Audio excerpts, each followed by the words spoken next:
তানভীর, তোমার প্রেমিকাকে নিয়ে একটা গান শোনাবা? জি ভাই শোনাবো, কিন্তু এখনই এই রাস্তার ভিতরে?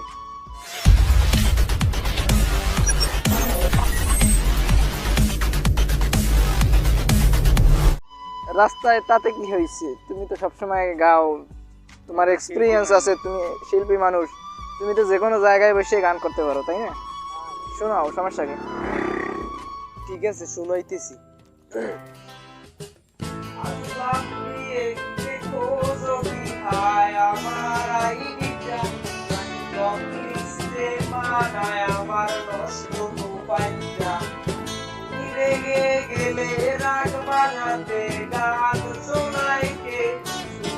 আমি একজন যে তোমারে ভালোবেসেছে, উইরা গেল রে, সে উইরা গেল রে, যে মেয়েটা রাখতো মায়া